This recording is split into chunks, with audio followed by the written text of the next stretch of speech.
Et aujourd'hui, nous allons couvrir 250 km exactement.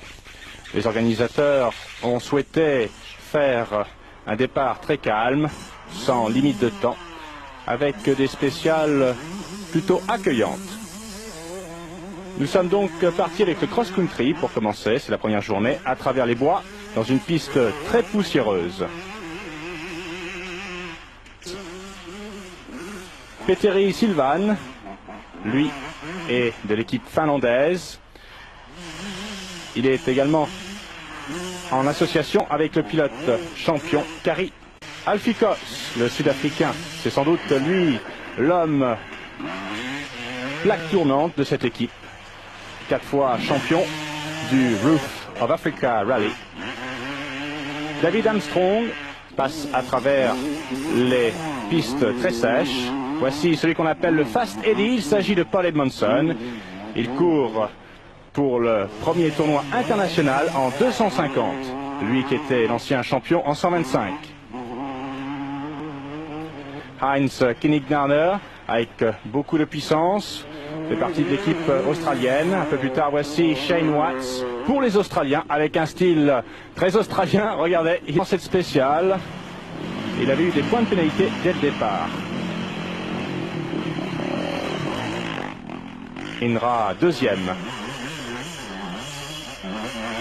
Jamie Lewis. Il avait couru l'année dernière pour l'équipe junior américaine, S. Il pilote malheureusement pour lui seulement pour le classement individuel. Nous allons nous quitter sur ces images pour une petite séparation. Jeff Nielsen a eu les meilleurs résultats dans sa catégorie en 125. Stefano Passeri est un des rivales de Jeff Nielsen. Il a gagné face aux Suédois 2 fois en 1900. Idem pour Giovanni Sala, qui remporte la spéciale pour son équipe, mais également pour le classement individuel du championnat du monde, qu'il avait perdu aux dépens de Tullio Pellegrini la dernière journée.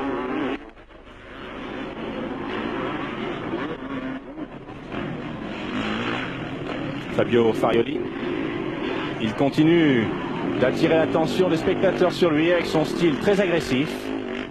Il est évident que le sport a besoin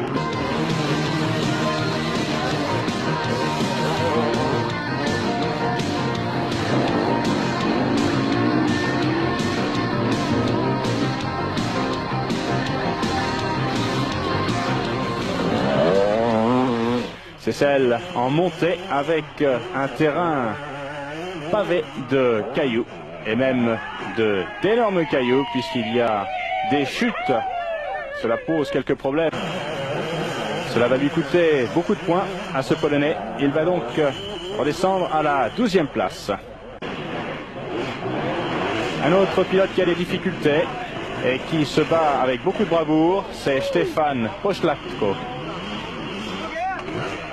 Il court avec l'équipe autrichienne. Ils étaient hier 10e. Aujourd'hui, ils termineront 7e. Chris Dobb pour opérer sa 4e place et qui en fait termine en 3e position aujourd'hui en 125.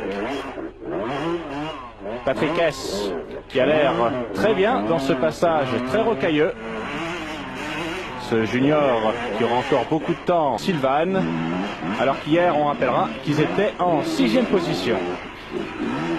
Il n'y a sans doute que Paul Edmondson qui ne connaît ici aucune difficulté. Droite longue, faite de sable et d'un peu de cailloux. Partie rocailleuse légère en tout cas.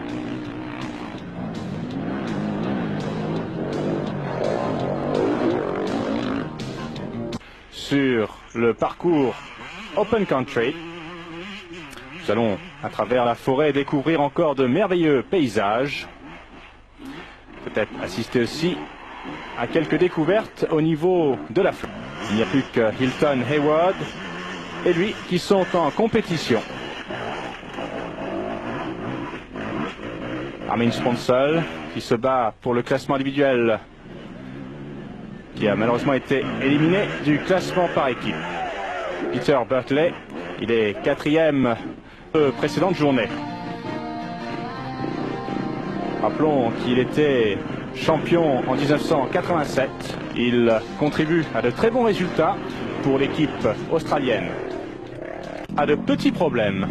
Cela commence avec Esa Vento, qui ici percute le terrain, se relève aussitôt et enchaîne. Et puis on enchaîne nous aussi avec Arnaldo Nicoli, qui fait un bond dans un terrain un peu plus souple. Et puis un peu plus tard, Giovanni Sala, faute également pour Giovanni Sala, donc avec une vitesse, sont soumises lors de ces accidents pour les pilotes de moto. Et le champion du monde, Giorgio Gracio, ne fait pas beaucoup mieux. Il connaît donc des difficultés. Deacon.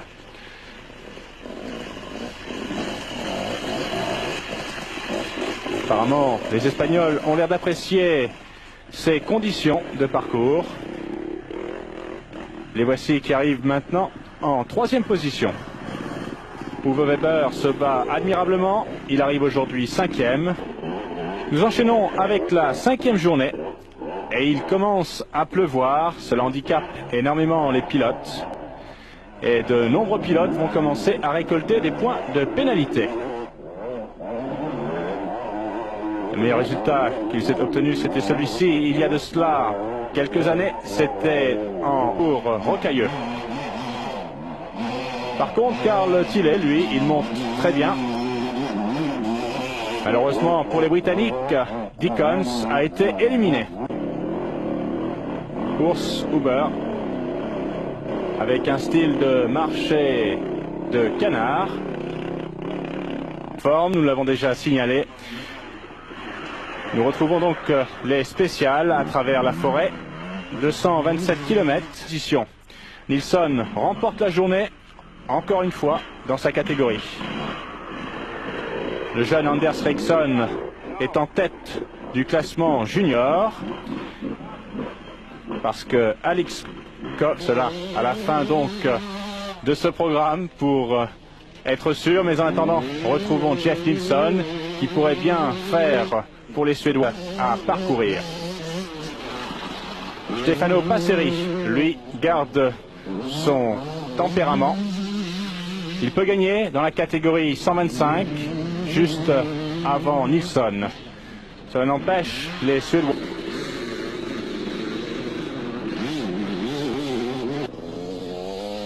Fredrik Jönsson termine deuxième dans la catégorie des 500. Giovanni Sala, il pilote ici en pleine puissance. Il remporte dans la catégorie des 500 pour son équipe. Ce qui donc... Anderson essaye du mieux qu'il peut, mais il n'arrivera que second, juste derrière Farioli. Les Suédois maintenant sont en tête de 8. Colli, qui au départ était en tête, a dû laisser sa position de leader à Rinaldi. Les Suédois Jimmy Eriksson sont de plus en plus menaçants face